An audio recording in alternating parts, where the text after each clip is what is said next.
They just lost this lawsuit, not around content, but around design. Their platforms are designed to be addictive, et cetera. That's very Flusserian, again, that design is deceptive, but it's also, how is it deceptive? It's kind of like a Trojan horse. I'm Ben Davis, and this is The Art Angle, a podcast from ArtNet News.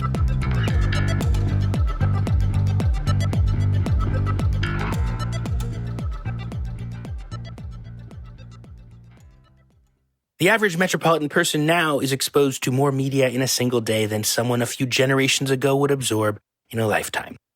Amid the deluge of hot takes and commentary on today's image culture and its effects on our brains, many people have also been looking back to an older figure for guidance, one who seems to have been something of a prophet. I'm talking about the philosopher Vilém Flusser. Born in 1920 in Prague, Flusser lived a fascinating life, working in Brazil for decades before returning to Europe, where he died in 1991.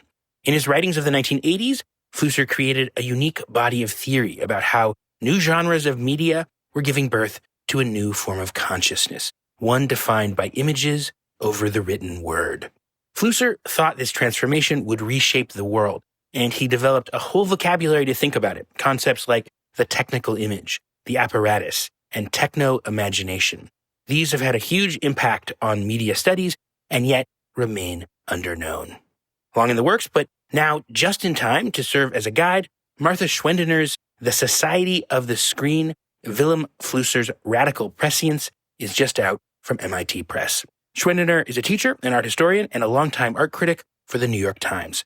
The Society of the Screen tackles what Flusser's wide-ranging and experimental body of thought means for art today and how his theories might help us find a way through our media-saturated moment.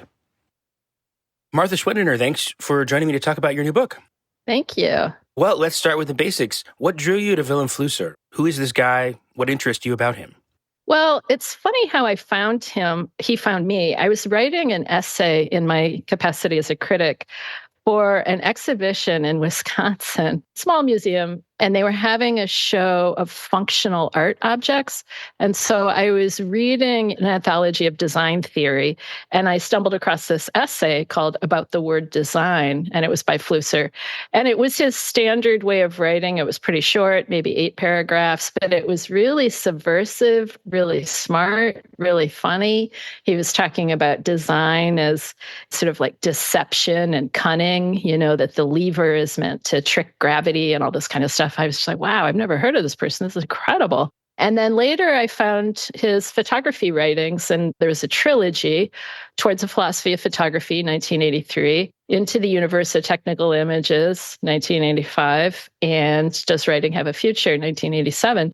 So long story, I'd been in grad school in my early 20s. I was going back. I thought, okay, I'm going to specialize in photography because then I can do kind of visual studies or media studies, cell phones and art photography. And that's where I started getting into Flusser. He wasn't particularly well known in this country. That also makes it a really good dissertation topic.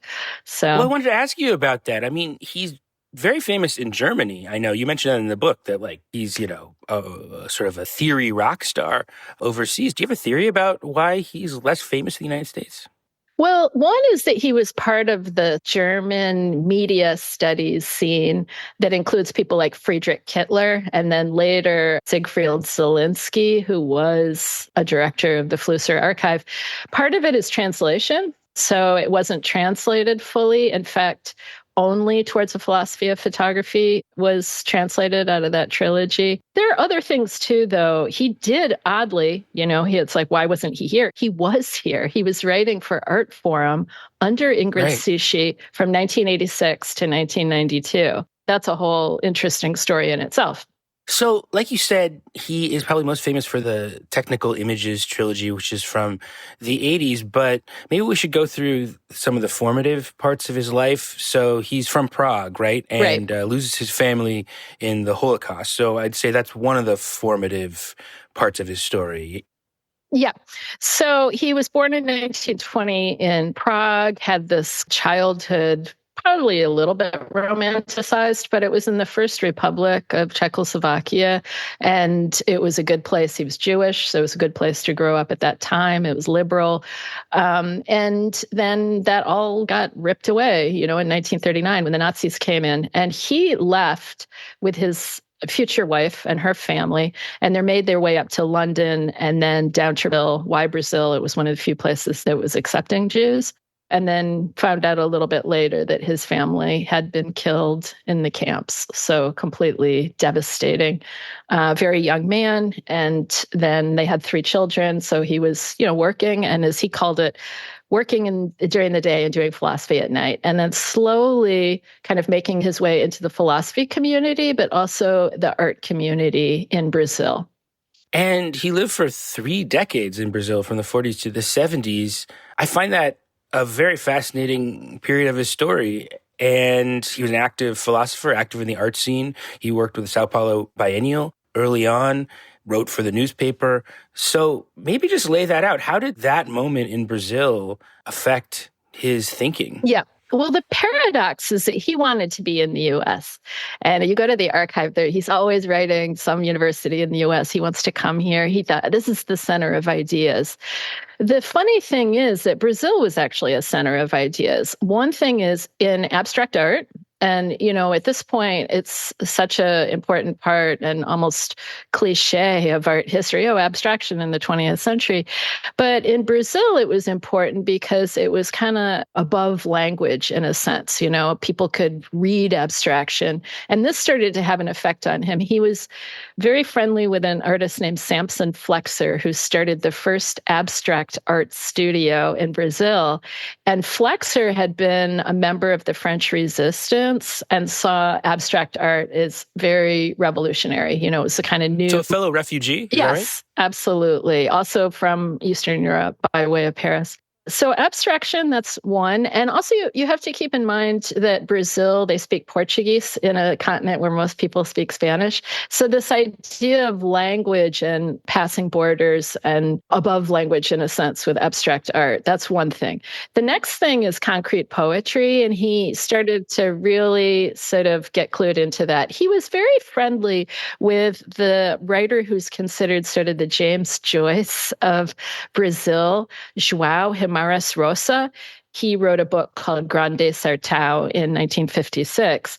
But Flusser started saying that he was kind of old world literature. And there was this new generation of people, the concrete poets, who were inspired by advertising, graphic design, television, media. And concrete poetry becomes a kind of screen for him. And so, as you can see, my book is titled The Society of the Screen. Concrete poetry exists as kind of the first screen.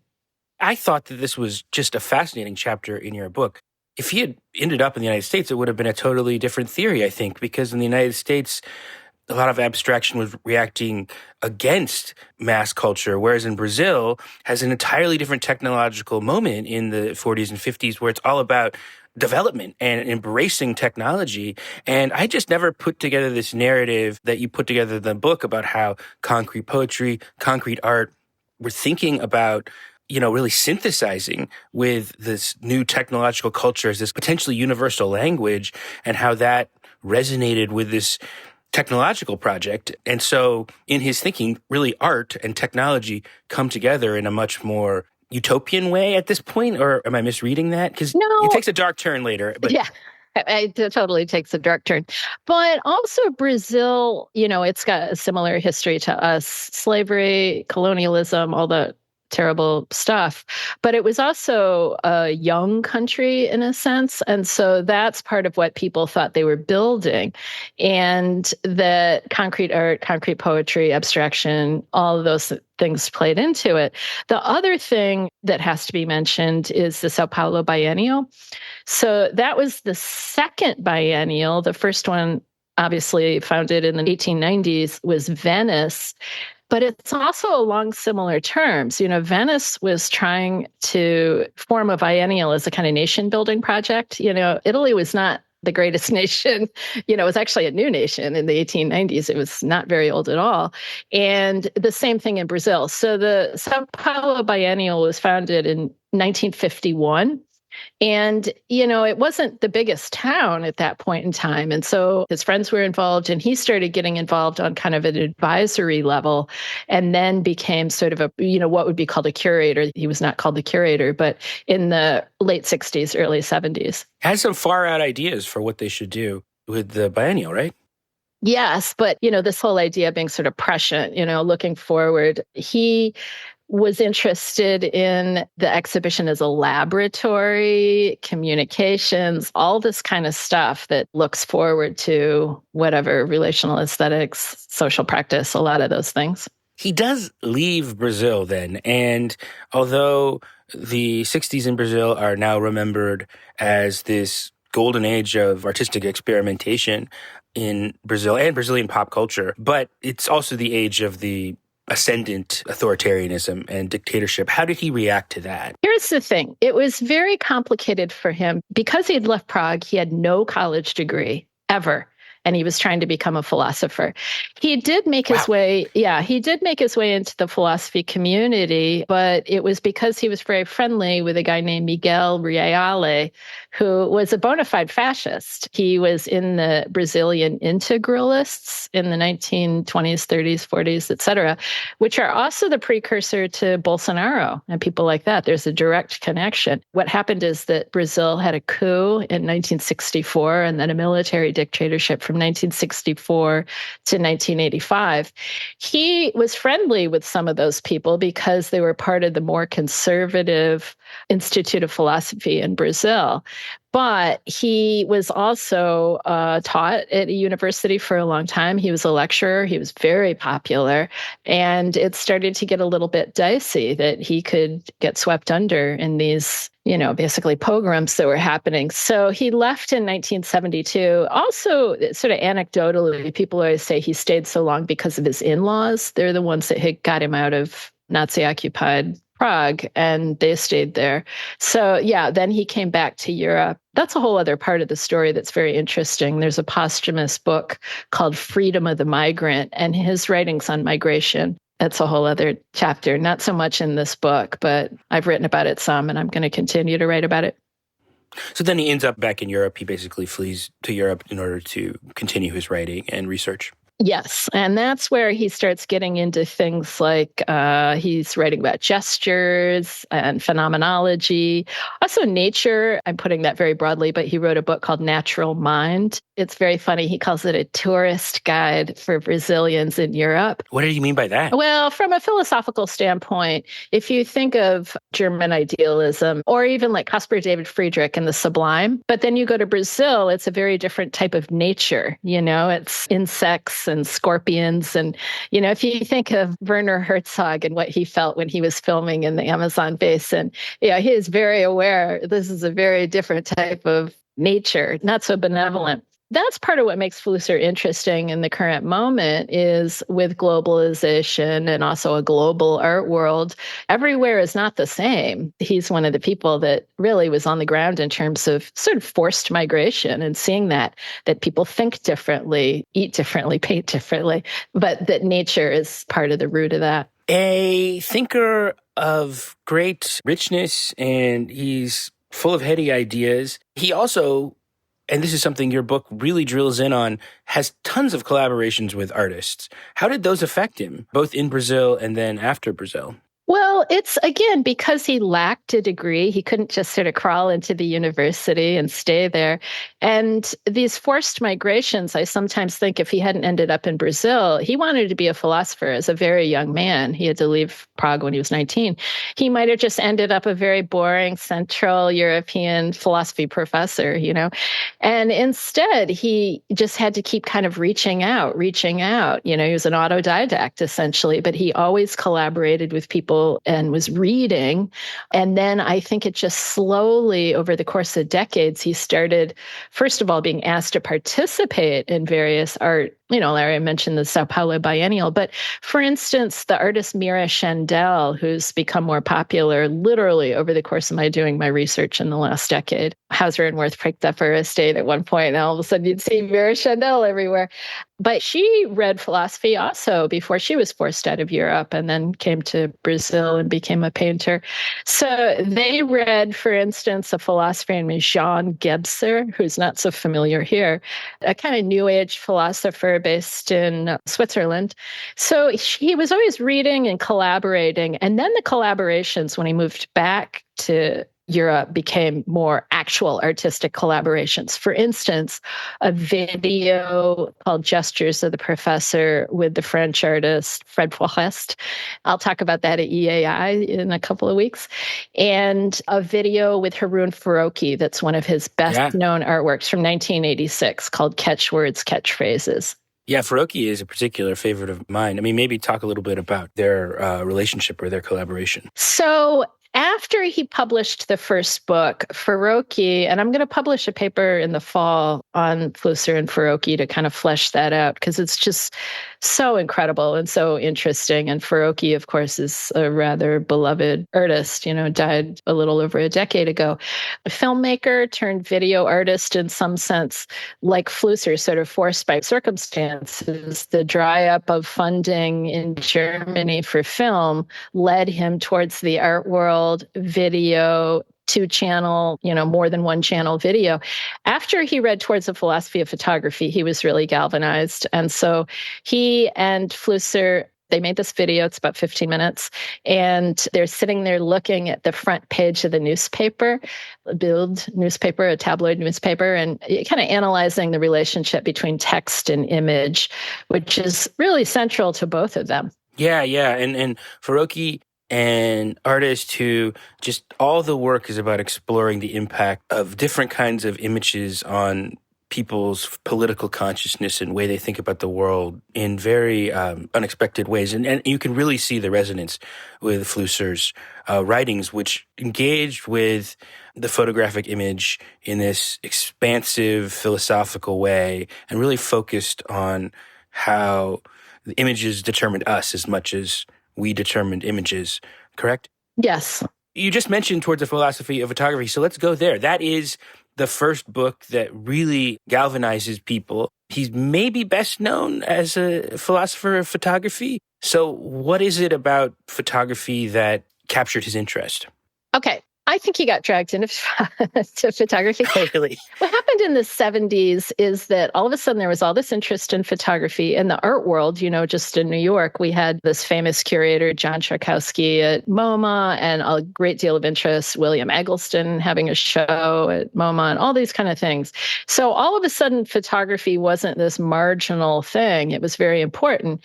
And it started being theorized. So as I quote in the book, a couple days before his death, Roland Barthes says, there does seem to be a boom in photography theory, which is a sort of funny idea.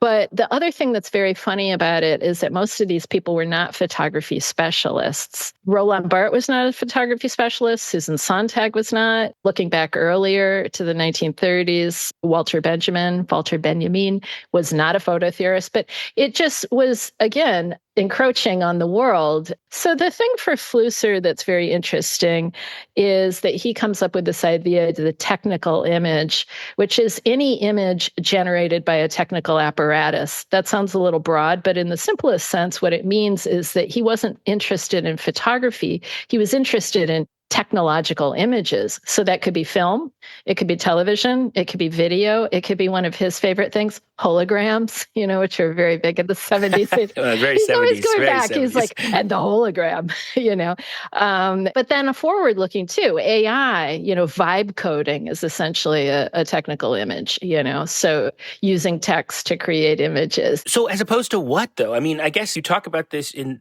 the book. Am I understanding it right? He actually used the term manufactured image to refer to painting, right? Or to traditional artworks? Well, a traditional image for him could be, a painting or a drawing, something made by humans, other than his other big word is apparatus. You can go down to the rabbit hole with that one because it's a very popular term. Foucault, Deleuze and Guattari, Agamben, all those people. Well, but I guess so the question is, it's just counterintuitive to think of painting as the manufactured image. Am I getting this right? It's because you knew how it was made. You could see how it was made. And then the technical image are these black box images. So photography being maybe the first historically that appears, where a technical device that you don't necessarily understand how it That's works exactly, appears. yeah. Is that the Yes. distinction? So the black box, and it's so funny because I feel like I'm seeing the term black box every single day now. All I do is sit around and read about AI right now. I'm going to lecture about Flusser and AI this summer in 2 places, and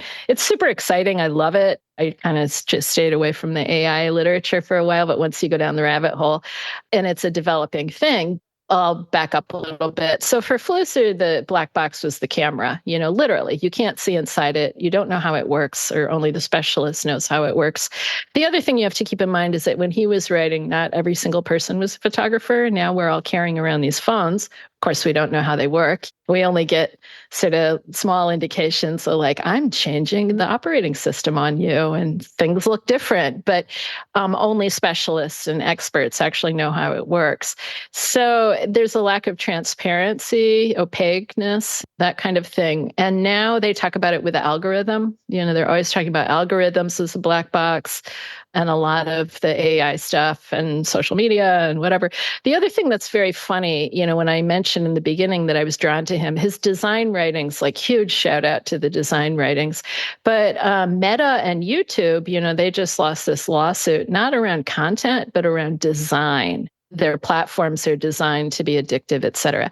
That's very Flusserian, again, that design is deceptive, but it's also, how is it deceptive? It's kind of like a Trojan horse. You bring it into the house and then it changes your life.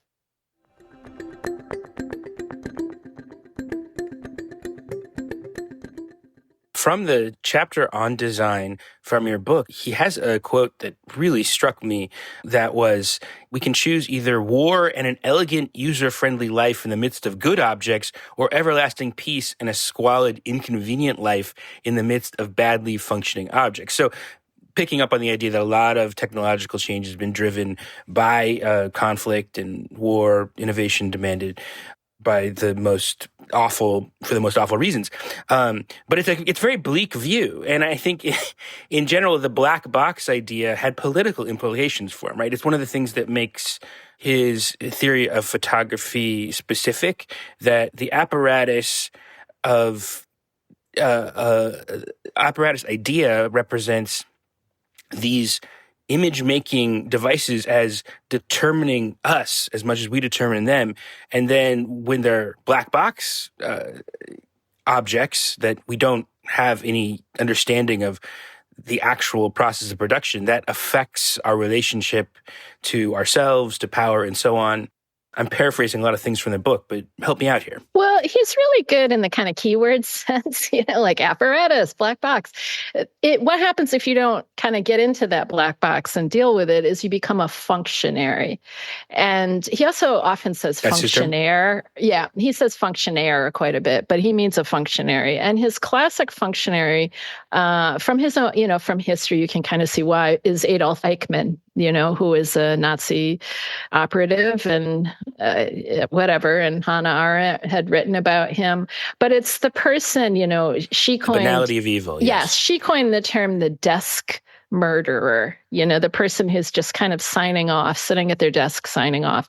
So he's concerned that if you don't have techno-imagination, if you don't know how to decipher technical images, then you just become a functionary, the apparatus, So that is the bright side, is that, how do we do this? And people are talking about this all the time now, in terms of how you legislate for better AI or get guardrails, as they call it. So, yeah, it is a dark view, and for good reason. He lived through multiple regimes in which technology, was used in very devastating ways.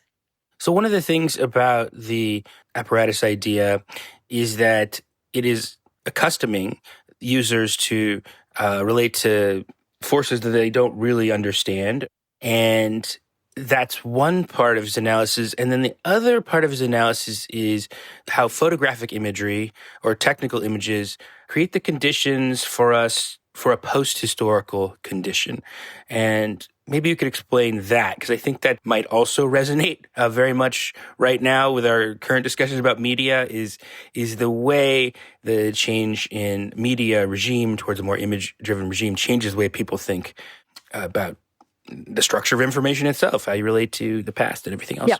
So he saw this in this very deep historical view, that linear writing was invented circa 3,000 years ago in Mesopotamia, or that general area, the Eastern Mediterranean. And, the more you learn about that, it was radical. For a long time, writing was only the province of scribes. Regular people could not read or write. And so that's part of what he's talking about, is this kind of revolution. And then the second revolution, from his standpoint, is this kind of switch back to images and images taking over text, and then technical images. But what it has to do with is that history is linear thinking, that you lay down these lines, you create this story, but it also works on your consciousness in terms of linearity, causality, all this stuff. This is a whole other topic, but he was very influenced by Heidegger, and Heidegger, of course, a complicated figure in terms of his Nazi affiliations. But Flusser was, yet another Jewish philosopher like Derrida, who is very influenced by Heidegger and this idea of kind of breakdown of causality and, just this changing historical consciousness. So linearity starts to give way with the technical image in a very real sense. Like when we were talking about concrete poetry, you don't read it in a linear fashion. You read it in the very different way, which is scanning. And so, for instance, now we talk about it quite a bit with the algorithm on Instagram. There used to be the chronological feed, and then they switched it over to the algorithm, which is kind of like scrambling linearity. And so there's quite a bit of it. Maybe you remember, I know you and I both really like the recent film with Brian Eno, which is different every time you see it, but certain things recur. And at the very end, a clip that seems to appear every time I saw it, at least, where he says that we're in a period where linearity has disappeared. I was like, oh my gosh, everybody's talking about this. It's a kind of fuzzy concept, but it's not.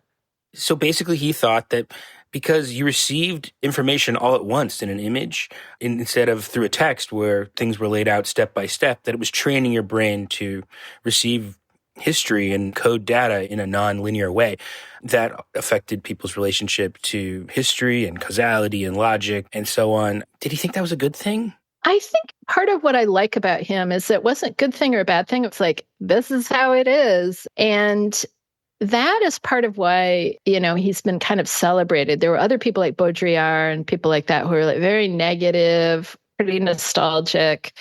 Flusser's a little bit less nostalgic. I mean, he had to keep picking up and moving. And one of the things that I really love about him is his kind of endless curiosity. He was just interested in new ideas and what was going on instead of the kind of hand-wringing, not a very nostalgic person. The third part of the Technical Images trilogy, as you already mentioned, is called Does Writing Have a Future?, which was my entry point into his writing because I really wanted to know the philosophical answer to that question. What was his answer? No. It doesn't. Again, I think that's something that's very prescient in his writings now. He was writing that quite some time ago, and it really sort of feels we're living with that prophecy in this moment. Absolutely. Well, the thing is, the first version, the first edition of Does Writing Have a Future was published, or however you want to call it, released on floppy disk. And it came with this whole instruction, so like, welcome. And then the second edition was a paper cover book that he had to write I think he wrote a postscript rather than a foreword that he says this is a failure, because I'm talking about the end of writing and here's the paper book. But he did think it was going to go away. And whenever people push back on that, I mean, I have multiple examples just from my own life. I write for the New York Times. And when I first started writing reviews for the Times, the Friday gallery reviews, we would have 10 reviews and one image. Today, we have 3 reviews and each one has an image. There always have to be images, images, images. The writing, hate to say it, is a little secondary, Well, the reason I actually read originally Does Writing Have a Future, because I gave a lecture, 12 years ago called Post-Descriptive Criticism, where I was exactly making the argument that we were still writing about art in a way inherited from pre-internet times. On the internet, images were just so much more available that maybe we could think about using them in a more creative way just because the technical means had changed. People were very mad at me about that essay because there is something about giving up on the process of analyzing images. If you're just immersed in just images, if it's just images of artwork, you do lose something. I feel like I wrestle with that in his writing, that he's trying to move beyond inherited ways of thinking that maybe don't fit the technical landscape that we're immersed in anymore. But kind of what you're losing is logic and causality and history. And I just wonder, does he have an answer of how we preserve some of the good things about that kind of critical consciousness that writing has given us in a post-literate world? It's funny because with the writing, the students writing the essays with ChatGPT, forget about it. The whole thing's crashed. We got to rethink everything. But one of the things that, as I've been doing this, and I was alone with Flusser in this country for quite a while, there are a few people who knew about him, but I'd have to explain. But one of the questions people always say, oh, was he in the Frankfurt School? I say he was not in the Frankfurt School. Sorry. That's a whole other story. But he was also against the idea of critique to some extent, and he was prescient in that as well, because there are people like Bruno Latour, talking about sort of like post-critique. He would describe it as an Ouroboros eating its own tail. So the idea of critical consciousness, I think he was a little bit less married to that. And quite simply, again, it just is, when I think about that, when we're talking about the disappearance of writing, there are just so many articles. What are we going to do in the humanities if writing disappears? People have to write. They have to write. And it's like, well, I don't know what to tell you. I kind of think of it also just in the most simple ways, like when they discovered that children couldn't tie their shoes anymore because they had Velcro attaching the shoes. It's like, that just is, we can be nostalgic for tying our shoes, but things give way. And so I think for him, the question, because he was always directed towards philosophy, is how does it change consciousness? How, as philosophy is a human endeavor, and that we have to philosophize this new thing instead of grasping on to critique or linear thinking or linearity. Like nostalgia for a time that's not coming back. Right. Trying to think what's going on now. Look at the images that are actually determining people. Well, what is the techno-imagination? Because that is, in essence, as I understand it, that is his critical project to try and answer the question, what you can do or what you can bring, how things could be a little bit better or a little bit worse in relationship to this situation. It's the ability to decipher. That's his term. I think it's important that it has the word cipher in it. We're moving very quickly here today, but his work, as opposed to some other people, was very based in things like information theory. And that's one of the things that I was attracted to by it, is that, you had this whole tech information theory, Claude Shannon, those kind of people running parallel to art history rather than directly involved. And here, when I went in the archive, and I saw there sitting there copies of Radical software from the early 1970s. And then you open it up and realize he cribbed a lot of language from the radical technology people who were like, how do we liberate technology? And so techno-imagination, deciphering technical images, being able to analyze them, read them, and then also create them. How would we put that in the old terms, that it might be with photography, that you understood how a photograph was made, and that was something that is central to photography. Is it about truth, or is it mystifying, or, what sort of tricks are photographers using? That was, of course, Photoshop and all that. Now, of course, AI imagery, et cetera, and you get this thing, it's almost kind of ageist with students who will try and I can decipher AI images better than you because you're old, that kind of thing. But it is very interesting, and, deep fakes and all that kind of stuff. I mean, we're dealing with it in the present moment. Is it basically a form of media literacy or technical literacy, where the ability to look at an image not as a magical thing, but to be able to understand the technical processes behind it and what they mean and how they interlock with society? Yes, and also not an aesthetic thing. So again, Harun Farokhi, where they would have really vibed, had that idea of the operational images that were not aesthetic, but that were used by the military industry. And in a sense, when you're watching, you already said this, but it's exactly right. When you're watching Furuoki's work, you get this uncanny sense. It's so Flusserian. And it's not as if he got all his ideas from him. They just really thought along the same lines. Yeah. And so when you're watching for instance, let's just say Parallel 1 through 4, one of Furuoki's last projects, and he's just taking apart the video image and describing, like, this is how they used to represent water or trees or nature, and this is how they do now. And then there's a whole section on the subject, human subjects in video game space. Okay, video games, what do we care? Well, we're right in the middle of, Iran putting out AI videos with Lego and the US military using Call of Duty, almost like foreign policy. Those Herman Furuoki, that final quadrilogy or whatever, is so amazing. And just looking at video game images and teasing out all their connections, all these bigger things, talking about how the video game structure where you control this empty vessel is very much like a Greek mythical structure where the hero is this vessel for the community to manifest itself through. Amazing work. Could talk about them all day. You said it's not an aesthetic thing. He did kind of have an artistic program for artists, right? Which is kind of like pushing against what the program of the apparatus. Yeah. That's correct. Yeah. Which is the apparatus is the general technical thing, and the program is what it asks you to do. You are programmed by it. And so he did think that artists there is a kind of aesthetics there, maybe even a kind of a critical aesthetics that the artist should push against the program. Right. So, for instance, with the Furuoki in one of the Parallel videos, one of the 4 of them, he's testing the limits of space. Like, where's the edge of the space in the video game? That's not normal video game behavior, but that's in a sense, you go in, you do first-person shooter, whatever. But that is pushing against the program. You pick up a video game, they've got specific ideas in terms of the way that you're going to use it. But an artist in particular, so artists would be the people who would be prone to pushing against the program, are going to test drive it in a sense. In a way, coming up in art history, and both of us being around so much art, this is what they talk about with artists working against the grain. Just the simplest thing, Jackson Pollock not using the paintbrush and instead using the paintbrush stirrer to drip. You could go on forever in terms of the history of modern art of people working against the grain. And then how do you do that with something, that is a kind of black box technology?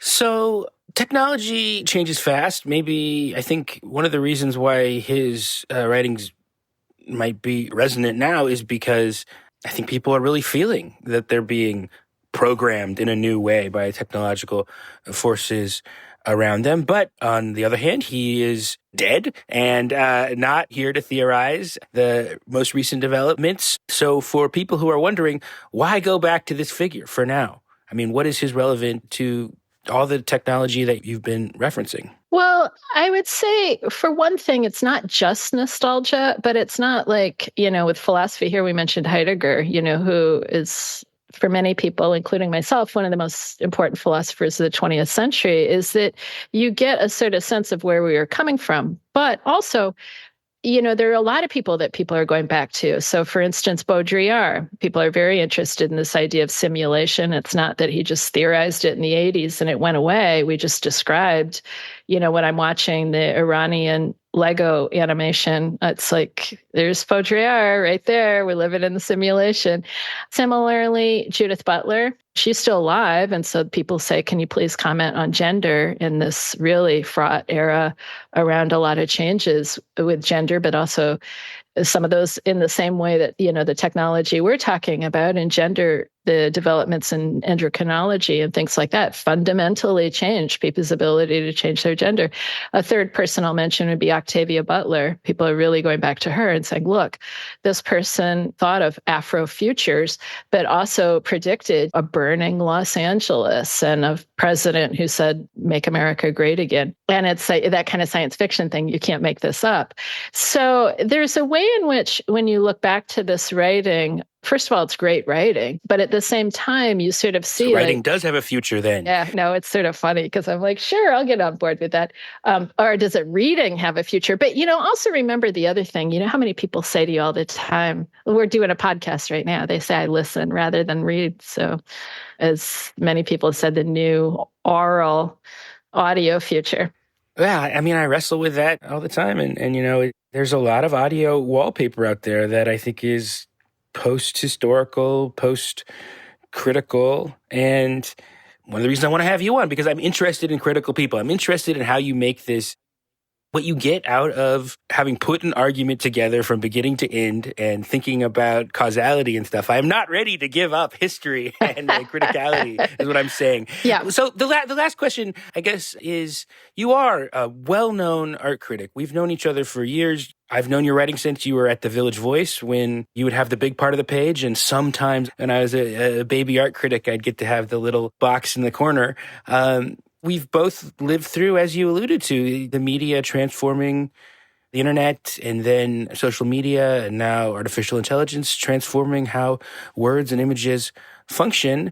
And our job is, in a certain sense, to look at images and figure out what to say about them in words or what to do with them cognitively. So you've spent all this time thinking about Flusser, who's all about this. And you also, every week, go out, look at art, and try and write about it. How has the research into this philosophy affected the way you think about writing about art? It's funny because I started off as an art historian, before I wrote criticism. And so in that sense, I am always thinking art historically. And criticism is a whole other thing. There's a lot of hierarchies. Where's the best place to write? The academics kind of look down on the critics, et cetera. One thing, it's not so much inspiration, but it's sort of validation, is that Flusser wrote for the newspaper for most of his life. And part of it was the literary supplement. And then in Europe, they have, the feuilleton. They just have a different approach to the newspaper. And he really felt you could philosophize in the newspaper. And so whenever I sit down to write a review, I think, you do have this platform, have this opportunity. We're under a lot of pressure to make the reading accessible, et cetera. Things you can say, things you can't say. And yet, somebody like him, he just did it wherever he could, the newspaper, an art catalog, anything. And so it's that idea that when you do put, I was going to say pen to paper, but you put your hands on the keyboard, you do have this opportunity to, in a sense, philosophize. And I'm really only interested in the art that has that kind of capability. I'm not interested in art stars or who's popular. I'm not really interested in all that. I'm interested in the same stuff that drew him in, which was, how does it relate to human cognition and our experience of being here and our experience of the contemporary moment? Our experience of certain media. And, that can be technology, but it can also be, when you're like, wow, the kids are really doing a lot of knitting and ceramics, that kind of thing. I mean, it means something. What does it mean? I think in some sense, it's that curiosity and the kind of rigor that he would bring to anything that really influences me more than anything. Well, fantastic. Martha, thank you so much for talking to me about the Society of the Screen. I hope people check out the book. It gives you, as you just said, a great sense of mission about what images can do. Thank you. That's it for this week's episode. The Art Angle is produced by Sonia Manalili with contributions from Kate Brown, Ben Davis, Caroline Goldstein, and Naomi Ray. Thanks for listening and see you next week.